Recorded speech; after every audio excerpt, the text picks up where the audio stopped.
저는 박정심입니다. 이제 75살이에요. 서울 외곽 그 낡은 골목에서 태어나 지금까지 그곳에서 살고 있지요.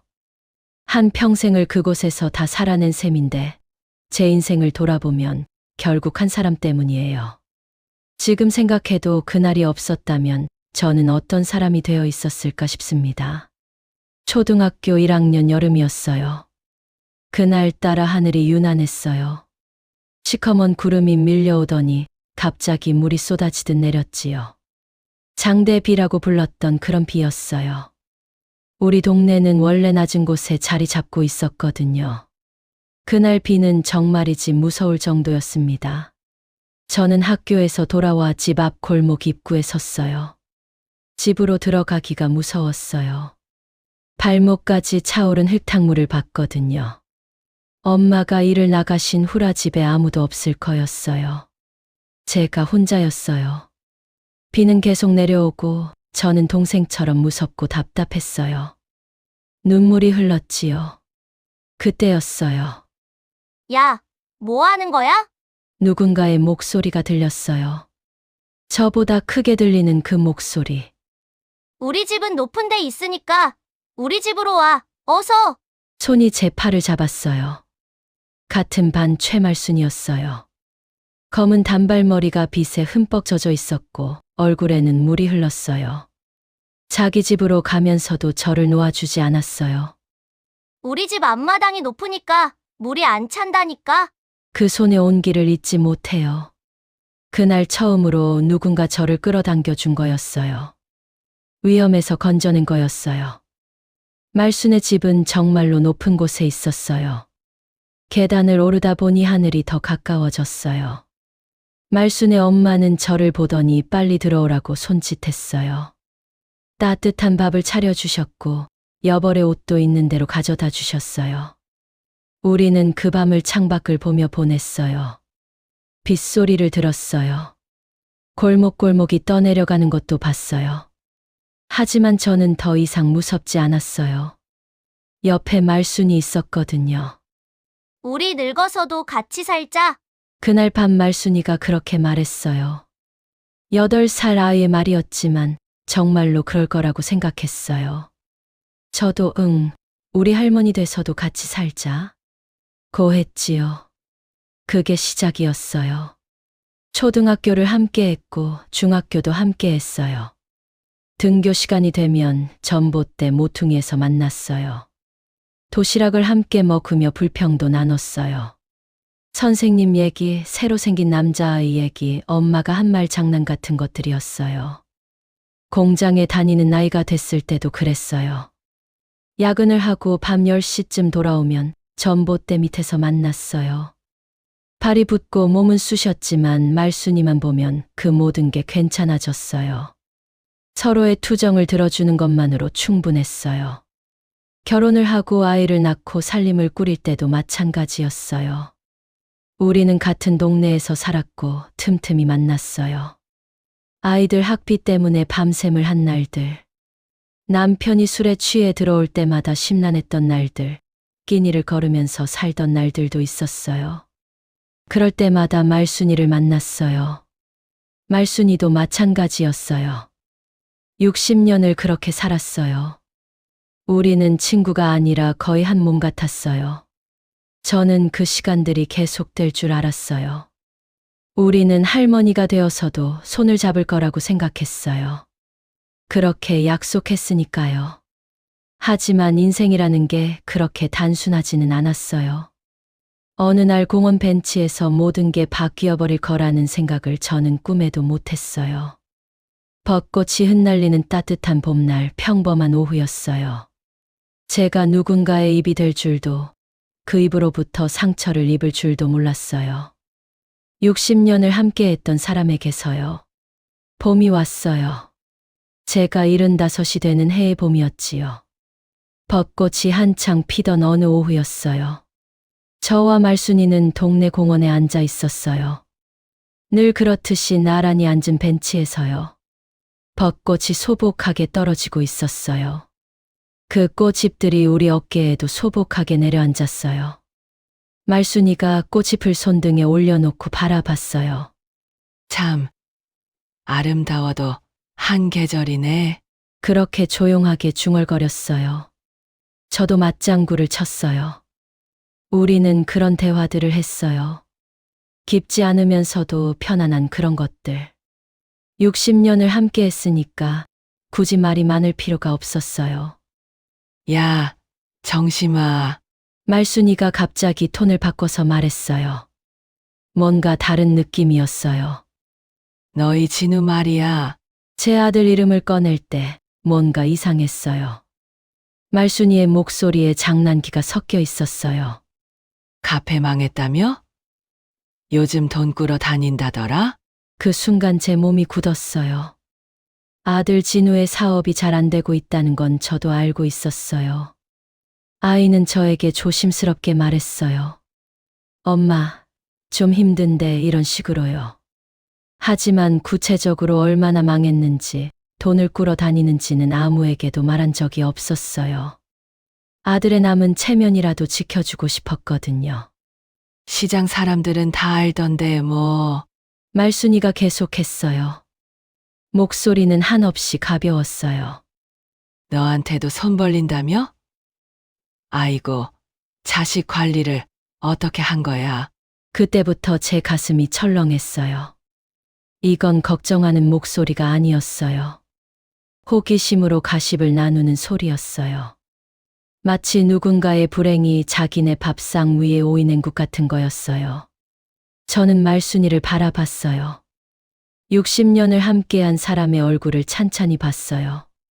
벚꽃이 내려앉은 그 얼굴에서 저는 동정도 진심도 읽을 수 없었어요. 있는 건 마치 누군가의 집 문제를 구경하듯이 들으려는 그런 목빛뿐이었어요. 진우가 힘들겠지만 이겨낼 거야. 저는 조용하게 말했어요. 하지만 속으로는 무엇인가가 자꾸만 올라오고 있었어요. 분노 같은 것, 배신감 같은 것. 아니면 더 깊은 서운함과 실망 같은 거였어요. 그렇긴 한데, 요즘 세상이 어려워서. 말순이가 뭐라고 더 말했어요. 하지만 저는 더 이상 듣고 싶지 않았어요. 저는 공원 벤치 위에서 우리 아들의 불행이 어떻게 돌아다니는지를 생각했어요. 시장 사람들 입에서 입으로 전해지는 동안 아마 여러 번 과장되고 비틀렸을 거예요. 그리고 그 이야기들이 최말순의 입에서 다시 나올 때 그건 마치 자기네 동네 드라마 한 편처럼 소비되고 있었어요. 내 아들 인생이 저 사람 입에 오르내리는 장난감인가? 제 속으로 한 음성이 울려 나왔어요. 내가 몰라서 모르는 건지 알면서 모르는 척하는 건지. 60년을 함께 했는데 최말순은 결국 내 편이 아니었나? 제 심장 박동이 커지는 소리가 들리는 듯 했어요. 야, 최말순. 저는 말순이를 정면으로 봤어요. 그리고 그 얼굴을 제대로 기억했어요. 벚꽃이 내려앉은 그 얼굴이 제게 어떤 표정으로 보고 있는지를요. 내 아들 불행이 내 입 놀리기 좋은 소재냐? 제 목소리는 생각보다 차가웠어요. 제 자신도 깜짝 놀랐어요. 60년 동안 누군가에게 이렇게 차갑게 말해본 적이 없었거든요. 말순이의 얼굴이 일그러졌어요. 그제야 자기가 무엇을 했는지 깨달은 표정이었어요. 하지만 이미 늦었어요. 우리 인연 오늘로 끝이다. 제가 일어섰어요. 벤치에서 몸을 일으키면서 마치 60년의 세월을 다 떨어뜨리는 기분이었어요. 다시는 내 앞에 나타나지 마. 말순이가 뭔가 말하려고 입을 열었어요. 하지만 저는 뒷모습만 보였어요. 정심아. 잠깐. 말순이의 목소리가 떨렸어요. 처음으로 진심 어린 목소리 같았어요. 하지만 그 순간 저도 뒤돌아보고 싶지 않았어요. 뒤돌아보면 또 흔들릴까봐. 야, 정심아. 더 큰 목소리로 부르는 말순이. 아마 다른 사람들은 우리를 봤을 거예요. 공원 벤치에서 싸우는 두 노인 여자를 말이에요. 하지만 저는 걸음을 멈추지 않았어요. 그렇게 저는 공원을 나왔어요. 벚꽃이 바람에 흔들리고 있었지만 저는 그걸 볼 수 없었어요. 집에 도착했을 때는 손이 떨리고 있었어요. 열쇠를 들었다 놨다를 반복했어요. 손가락이 말을 듣지 않았거든요. 거울 앞에 섰어요. 제 얼굴이 평소 같지 않았어요. 주름은 더 깊어 보였고 눈빛은 예리했어요. 마치 모르는 사람 같았어요. 말순이의 전화가 울렸어요. 저는 받지 않았어요. 침대에 누웠지만 눈을 감을 수 없어서 결국 밤을 샜어요. 공원 벤치의 장면이 자꾸만 떠올랐어요. 벚꽃이 내려앉는 그 순간 말순이의 목소리가 자꾸만 반복되었어요. 카페 망했다며? 시장 사람들은 다 알던데? 자식 관리를 어떻게 한 거야? 이 말들이 자꾸 울려 나왔어요. 다음 날도 말순이는 전화를 했어요.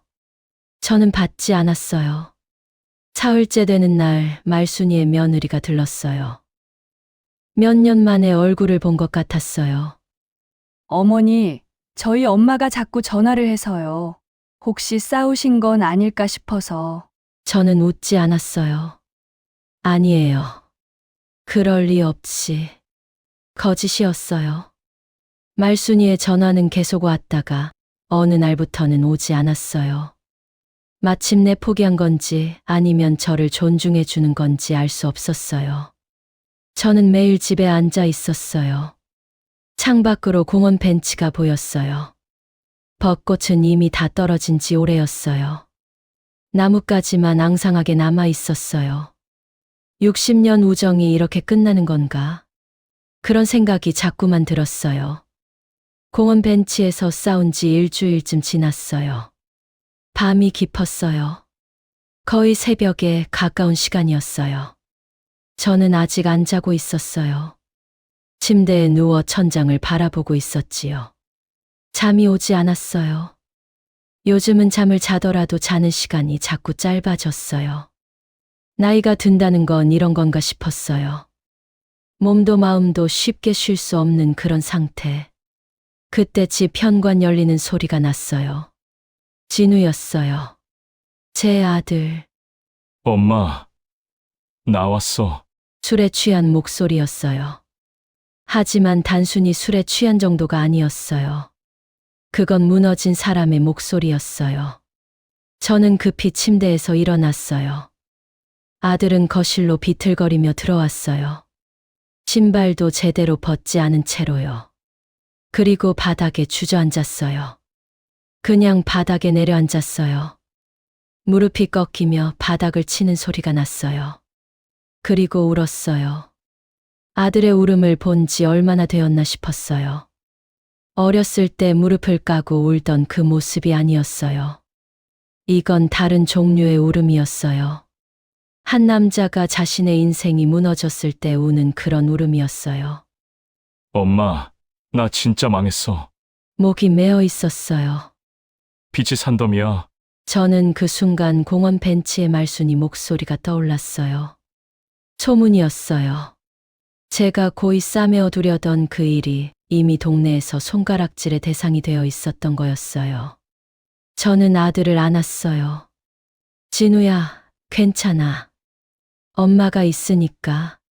하지만 제 목소리도 흔들리고 있었어요. 아들은 한참을 울다가 천천히 이야기를 시작했어요. 카페 사업을 시작한 지 2년. 처음 1년은 괜찮았다고 했어요. 손님도 꽤 들었고 월세도 낼 수 있었어요. 하지만 지난 겨울부터 잘못되기 시작했대요.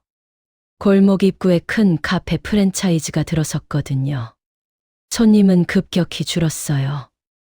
진우는 필사적으로 버텼어요. 메뉴를 바꿔보고 가격을 내려보고 SNS에도 올려봤어요. 하지만 아무것도 안 됐대요. 임대료는 계속 올랐어요.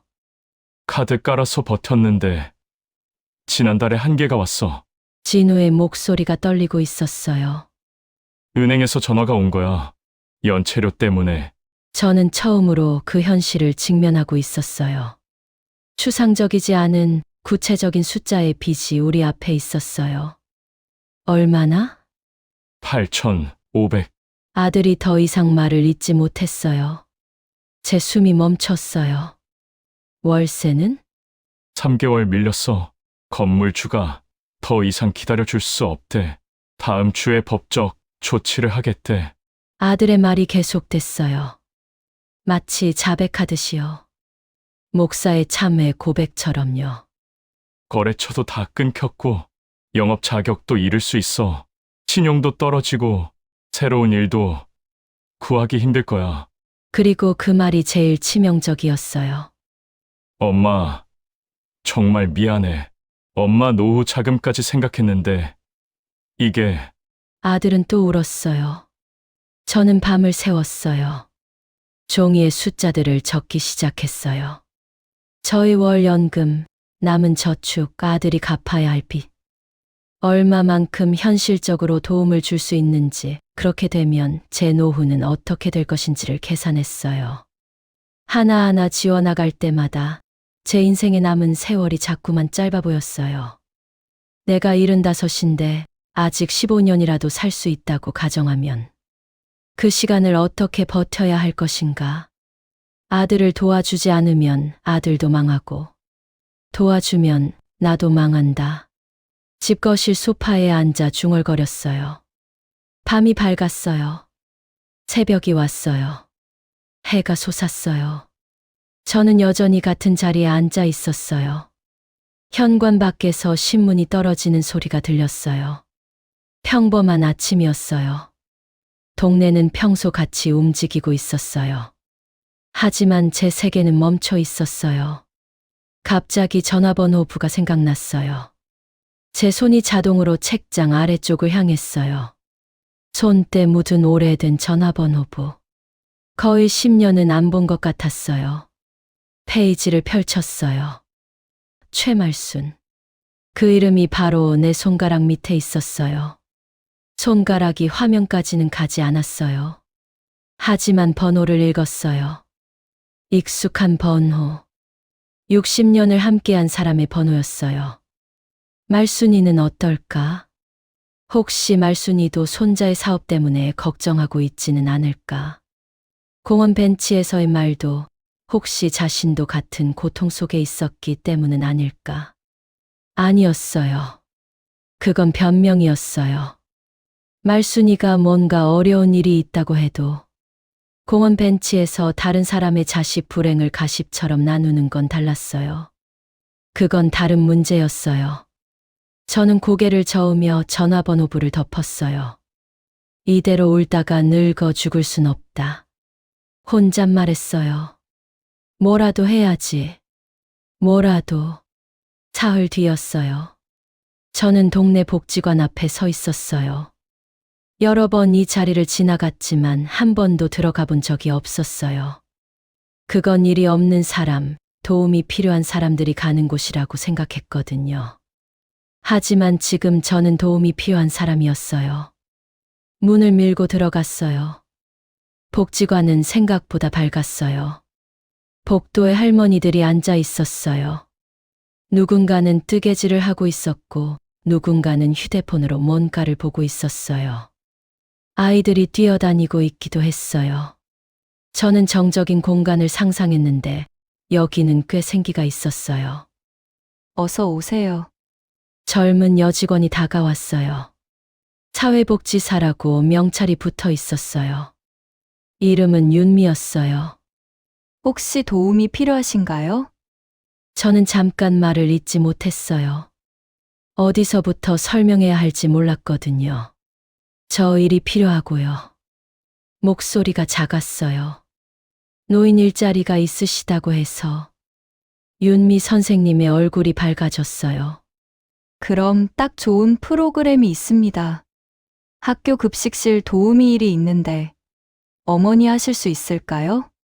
하겠습니다. 망설임 없이 대답했어요. 윤미 선생님은 용지를 꺼내 여러 장을 설명했어요. 하루에 몇 시간, 주에 며칠, 얼마의 급여. 숫자들이 제 앞에 펼쳐졌어요. 매달 100만 원. 작은 숫자는 아니었어요. 아들의 8,500만 원과는 비교할 수 없지만 달마다 들어오는 돈이었어요. 신청서 작성하시면 다음 주부터 바로 시작할 수 있습니다. 윤미 선생님이 웃으며 말했어요. 서류를 들고 복지관을 나왔어요. 동네 길이 새삼 다르게 보였어요. 일주일 전만 해도 이 거리는 공원 벤치로, 싸움으로, 절망으로만 보였는데 지금 이 길은 뭔가 가능성으로 보였어요. 제가 일할 수 있다는 생각. 75의 늙은 몸이지만 여전히 움직일 수 있다는 생각. 아들을 도울 수 있다는 생각. 내 인생을 조금이라도 더 지탱할 수 있다는 생각. 그 생각들이 차곡차곡 쌓이면서 제 등이 조금 펴지는 느낌이 들었어요. 집으로 돌아왔어요. 아들은 잠들어 있었어요. 피곤했겠지요. 요즘 매일 밤 일자리를 찾아다니고 있었어요. 저는 거실에서 서류를 다시 펼쳐 읽었어요. 학교 급식실 도우미. 손으로 그 글자들을 따라가며 중얼거렸어요. 내일 모레 저는 학교로 가야 했어요. 낯설었어요. 하지만 두렵지는 않았어요. 오히려 뭔가가 움직이기 시작하는 느낌이었어요. 멈춘 시간이 다시 흐르기 시작하는 그런 감각. 창밖을 봤어요. 밤이 깊었어요. 동네는 조용했어요. 어딘가에서는 누군가가 나처럼 밤을 새며 뭔가를 걱정하고 있을 것 같았어요. 그리고 어딘가에서는 누군가가 새벽을 기다리고 있을 것도 같았어요. 저도 그런 사람이 되고 싶었어요. 며칠 뒤 아침 밥을 먹으며 아들에게 말했어요. 진우야, 엄마 일을 구했어. 아들이 숟가락을 멈추고 쳐다봤어요. 무슨 일? 학교 급식실. 다음 주부터 시작해. 아들의 얼굴이 변했어요. 엄마, 그건 너무 힘들지 않나? 힘들긴 뭐가 힘들어. 이 나이가 되면 힘든 건 몸이 아니라 마음이야. 저는 밥을 떠서 아들에게 건넸어요. 더 먹어. 우린 아직 끝나지 않았어. 그 말에 담긴 의미가 뭔지 아들도 알아챘을 거예요. 우린 이 위기를 함께 넘을 것이다. 엄마도 움직이고 너도 움직이자. 그런 의미로요. 아들은 밥을 먹으며 눈물을 흘렸어요. 하지만 이번엔 절망의 눈물이 아닌 뭔가를 결심했을 때의 눈물 같았어요. 그날 밤 저는 침대에 누웠어요. 공원 벤치에서의 싸움도 아들의 울음도 복지관 문 앞에서의 서성임도 모두가 한 흐름 같았어요. 그것들이 이 순간으로 모이고 있었어요. 내 노후가 끝났다고 생각했어요. 아들을 도와주면서요. 하지만 그건 끝이 아니라 시작이었나 봐요. 새로운 일이 기다리고 있었고, 만날 사람들이 기다리고 있었고, 아직 정하지 못한 뭔가가 제 앞에 펼쳐져 있었어요. 이제 어떻게 될까? 천장을 바라보며 속으로 중얼거렸어요. 앞으로 어떤 일이 일어날까? 그 질문 속에는 불안도 있었지만 묘한 기대감도 있었어요. 마치 긴 터널을 빠져나가고 있는 것 같은 그런 기대감이요. 아직 제 앞에는 말순이와의 관계도 아들의 회복도 그리고 가장 중요한 내가 어떤 사람으로 늙어갈 것인가라는 질문도 남아 있었어요. 하지만 그 밤 저는 처음으로 이 모든 것을 마주할 준비가 되어 있다는 걸 느꼈어요. 내일은 새로운 날이 올 것이었어요. 학교 급식실은 생각했던 것보다 더 복잡했어요. 매일 새벽 6시에 들어가서 밥을 데우고 반찬을 담고 국을 퍼내고 아이들이 내려올 때까지 준비했어요. 처음엔 손이 떨렸어요. 정신이 하나도 없었거든요. 그런데 닷새쯤 지났을 때 상황이 달라졌어요. 할머니, 더 주세요. 한 아이의 목소리였어요. 1학년쯤 보이는 여자아이였어요. 밥을 한 숟가락 더 달라고 손을 들었어요. 저는 웃었어요. 그냥 밥을 퍼서 담아줬어요. 할머니, 감사합니다. 그 아이가 인사했어요. 당연한 인사였지만 저에게는 처음 같았어요. 얼마나 오래전이었나. 누군가가 제게 그렇게 진심으로 감사한다고 말한 게요. 매일이 비슷하게 반복됐어요. 새벽 6시 급식실 도착. 밥 데우기, 반찬 담기, 국 퍼내기. 그리고 아이들의 목소리들. 할머니, 이건 뭐예요? 할머니, 제 할머니랑 손이 닮았어요. 할머니, 내일도 와요? 그런 말들이 매일 반복됐어요. 처음엔 그저 일이라고 생각했어요. 월급을 받기 위해 해야 할 일로요.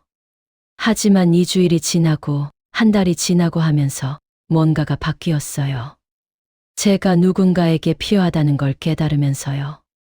주에 2번 복지관에서 운영하는 반갑다 친구야 프로그램에 다니기 시작했어요. 윤미 선생님의 권유였어요. 혼자 계시니까 이 프로그램 어때요? 비슷한 나이대 분들이 함께 시간을 보내는 거거든요. 처음엔 다른 할머니들과 어색했어요. 하지만 닷새째 되는 날 누군가 제 옆에 앉았어요. 안녕하세요. 저는 김순덕이에요. 80살쯤 보이는 할머니였어요. 얼굴이 밝았어요. 저도 요즘 혼자 있다가 여기 왔어요. 좋더라고요. 제가 웃음을 지었어요. 네, 저도. 그렇게 시작된 만남이었어요. 순덕 할머니는 제 이야기를 들었어요. 아들의 일, 공원 벤치에서의 싸움, 말순이에 대한 그리움과 상처. 모든 걸 다요. 그리고 한 번은 이렇게 말했어요. 60년이면 한 번쯤은 다시 얘기해 보는 게 어때요? 저는 대답하지 못했어요. 하지만 순덕 할머니의 말은 자꾸만 맴돌았어요. 며칠이 지난 후였어요. 저는 동네 시장에서 장을 보고 있었어요.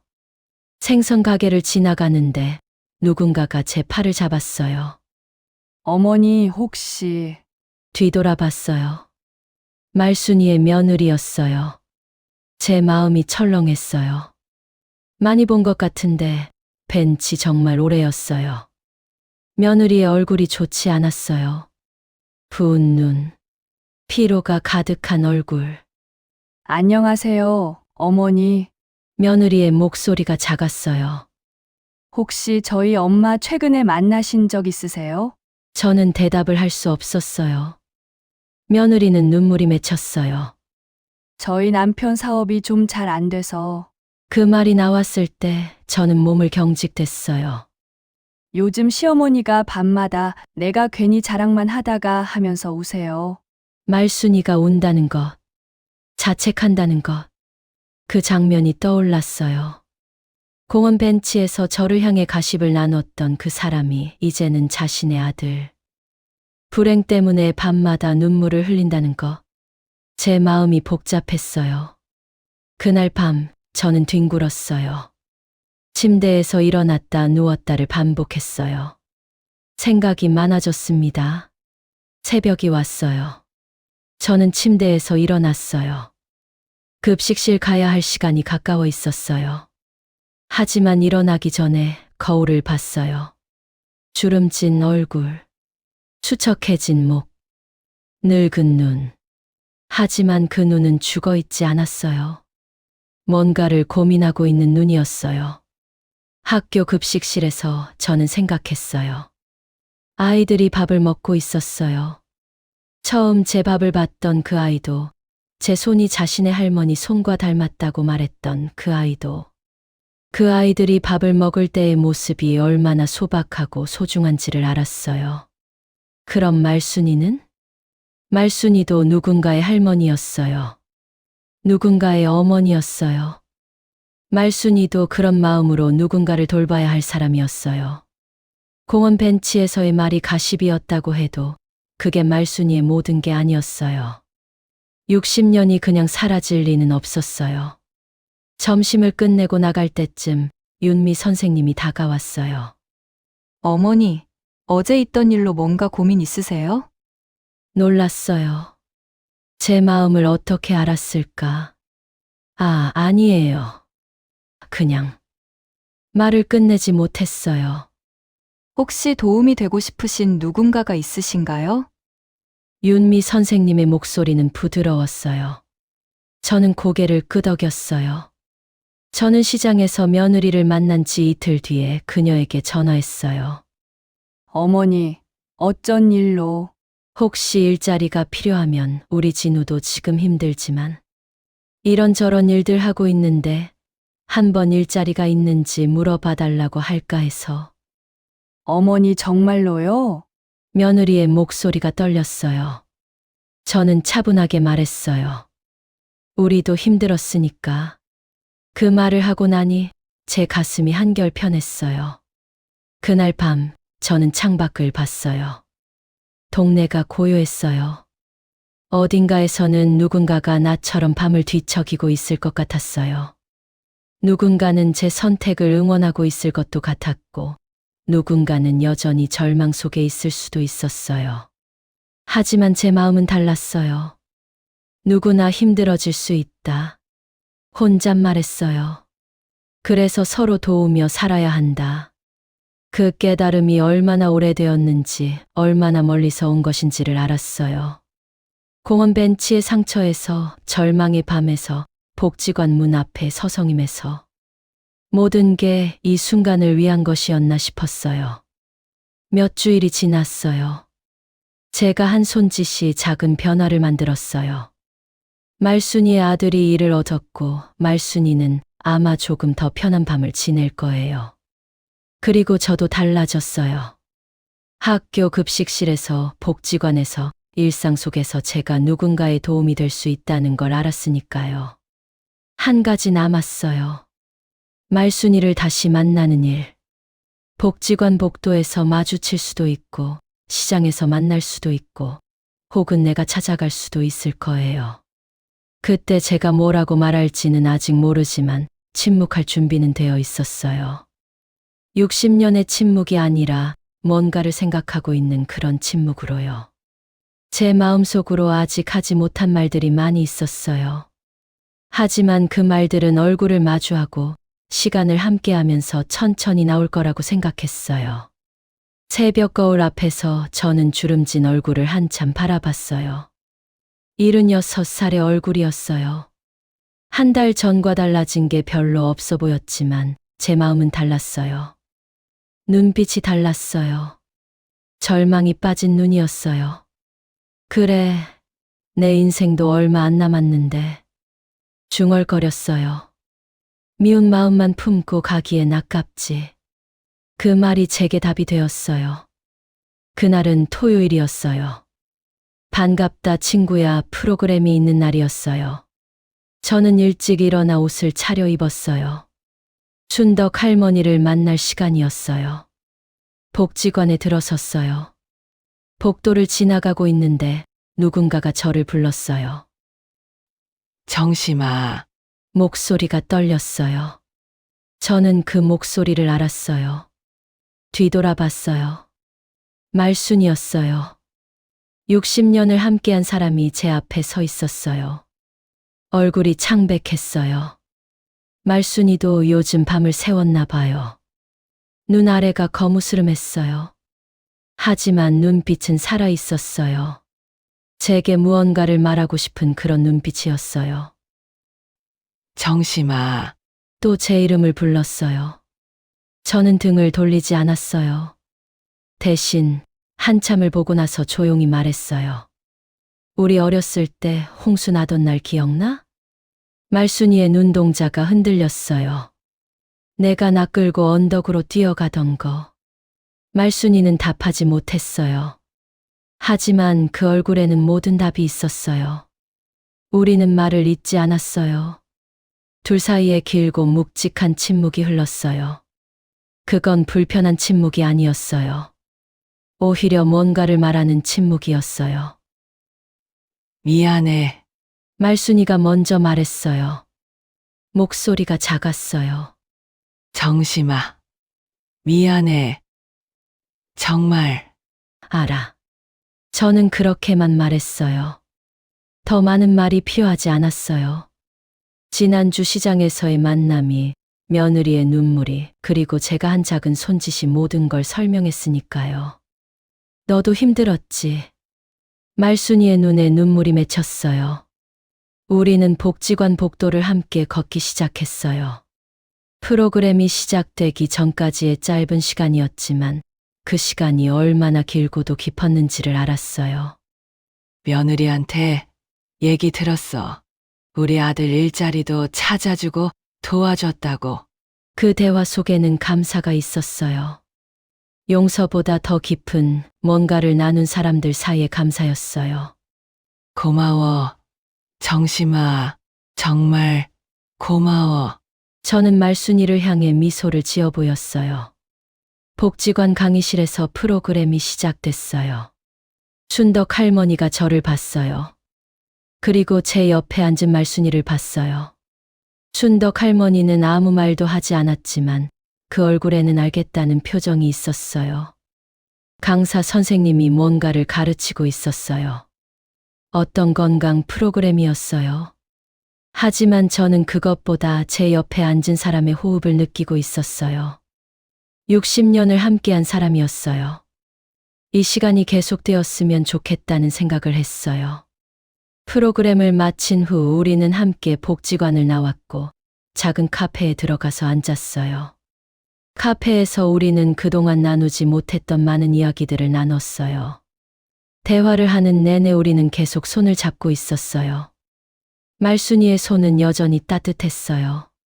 그날 밤 저는 침대에 누웠어요. 아들은 이미 자고 있었어요. 요즘 그 아이도 조금씩 제 모습을 되찾고 있었어요. 누구나 힘들어질 수 있다. 천장을 바라보며 중얼거렸어요. 그래서 서로 도우며 살아야 한다.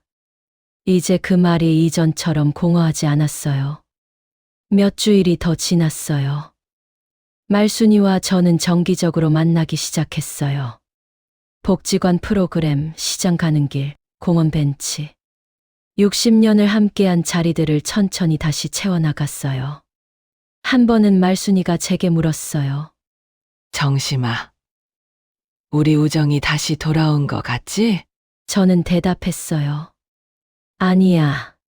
다시 돌아온 게 아니라 다르게 시작된 것 같아. 다르게? 응. 잘못도 할 수 있고 상처도 줄 수 있지만 그래도 함께 할 수 있는 그런. 말순이는 웃었어요. 그 웃음이 얼마나 반가웠는지 몰라요. 저녁 때 집으로 돌아가는 길, 저는 말순이에게 전화했어요. 내일 시간 있어? 있지. 뭐 할까? 그냥 공원 가서 꽃 보자. 좋아. 내일 보자. 전화를 끊었어요. 그날 밤 거울 앞에 섰어요. 76살의 얼굴. 주름은 더 깊어졌을지도 몰라요. 하지만 눈빛은 확실히 달라졌어요. 그래, 노후라고 다 끝난 거 아니네. 중얼거렸어요. 우정도 가족도 내 인생도 지금부터 다시 쓰면 되는 거지. 손을 들어 거울에 비친 내 얼굴을 안아줬어요. 상처가 흔적처럼 남아있어도 먼저 손을 내밀 수 있었던 자기 자신이 조금은 자랑스러웠어요. 아들도 있고 말순이도 있고 복지관의 순덕 할머니도 있고 학교의 아이들도 있었어요. 제 인생은 아직 끝나지 않았어요. 오히려 새로 시작되고 있었어요. 아직 말하지 못한 말들이 많았어요. 하지만 그 말들은 천천히 나올 거라고 생각했어요. 우리는 아직 긴 시간이 있었어요. 아니, 긴 시간이 없을지도 몰라요. 하지만 그게 문제가 아니었어요. 중요한 건 지금이었어요. 이 순간 함께 걷고 있다는 것이었어요.